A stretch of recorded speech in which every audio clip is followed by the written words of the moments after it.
Welcome back to Sunrise Daily by Mr. Babatunde Fashola, SAN, Governor of Lagos State. Thank you for coming on this morning. Thank you for having me in your Abuja studios. Yes, I'm glad I came. Yes, indeed. Thank you for coming again. Well, we just talked about pensions. World Pension Summit. We have different states giving their accounts. Some even talking about how they need to get states to live up to their billing, contribute more, participate more, because if they got to access the funds for development, they have to participate. What is the case with Lagos? How are you handling pensions for the state? Well, as you probably know by now, there are two schemes really. The old defined benefit scheme, which the 2004 law sought to move away from in order to compel people to save under the contributory. And we passed that law because states had now to domesticate the national legislation. We passed that law, I think, in March 2007, just about a month before I was elected governor. So the first thing we had to do when I took office was to give effect to that law. And between 2007 and now, I think the state government's 7.5% contribution amounts now to about 61 billion naira. We rigorously set aside that money, and the employees have also set aside their own 7.5%. We deduct them at source and paid into the retirement savings accounts managed by the PFAs. But at the onset, one of the problems that we saw was that many employees didn't have PIN numbers for their accounts, and they weren't even interested. So it was like managing it. So I took charge of that for a time with a committee of the Executive Council who assisted me until we finally inaugurated the Lagos State Pension Commission. And since then, the Pension Commission has done a wonderful job, I must say, and to date, they have remitted about 25 billion to retired staff who are now beneficiaries of this scheme. And so, as far as that goes, we're almost there. There are a few parastatals here and there also that are behind, so we're making provisions, budgetary provisions, to catch the arrears and make sure that everybody is in. So the compliance level in Lagos State is extremely high, even if I say so, except for a few. Like we just discovered one parastatal that was running both schemes. So again, the legal issues, we go in there and go and solve it. So I've stepped back away from it now. The commission is dealing with it at state level. The challenging one is the defined benefit scheme, where we still have liabilities. So we still fund that from budget every year. Last year we paid about 3.2 billion.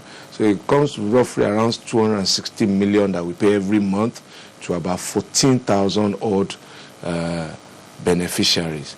So, and of course, we now employed a firm of actuarials to really calculate for us what the liabilities will be going forward until the last member of that scheme. Okay, now that it's a very dicey one. But quickly, on the old scheme, we still remember the old scheme comes with old memories. Seeing pensioners queuing, seeing them complain all the time about not getting. As far as Lagos is concerned, pensioners don't queue anymore. We've gotten rid of all of that. There's a more efficient way to do all of this. There's a more efficient ways now to verify, and that's what we're doing. We've disaggregated that into local governments, so people go to their local governments instead of everybody coming to allow us. And then with technology now, they're much more, we're moving gradually up to verify that people are alive and so on and so forth. Okay. And moving quickly to other issues, security is on the front burner. Was it 2 weeks ago, there was an explosion somewhere in the Apapa area of Lagos.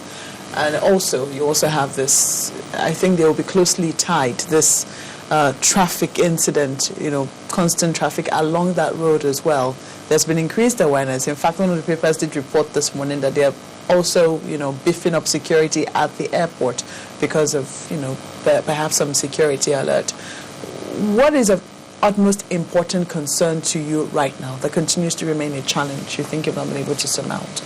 Well, the only purpose that makes governance what is while really is people, and keeping people alive, keeping people safe, keeping their assets and their investments and their properties safe has continuously been my number one challenge. Is the toughest part of my job, because as much as I would love to see everybody happy, to see everybody alive, tragically that is never ever always the case. People die, avoidable deaths, they're very painful, and I can't be in every home.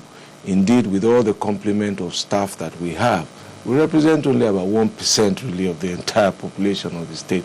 So, and that's why every time I repeat the call for a self-interest in one's safety. And when people become more interested in their own safety, it makes the job easier. People become more vigilant, people become more aware, more safety conscious, people know what are risk issues. In fact, there are also seasonal risk issues, if you like. During the dry season, there's a lot of dry material around, very combustible material, and then you get a lot of fires at that time of the year.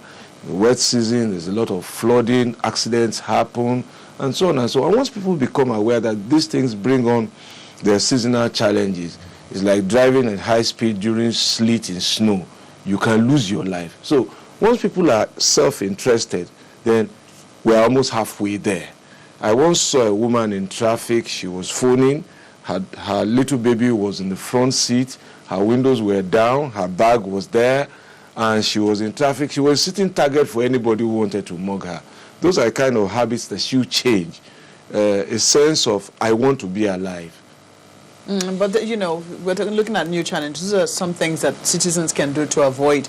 But we're looking at the new challenge of terrorism. For instance, the story in Apapa is still not clear. The police says they are investigating what exactly happened, and we shouldn't jump to conclusions. We don't know if that investigation has been done and if you have final word on it. But with the new word out there, or the new challenge there on terrorism, are we taking any extra precautions in public places? You see, we've been taking precautions for the last 4 years. That's the honest truth. And in the business of keeping people safe, you have to be right all the time. Criminals have to be right only once. And when criminals get it right only once, then, as I say, security is like oxygen.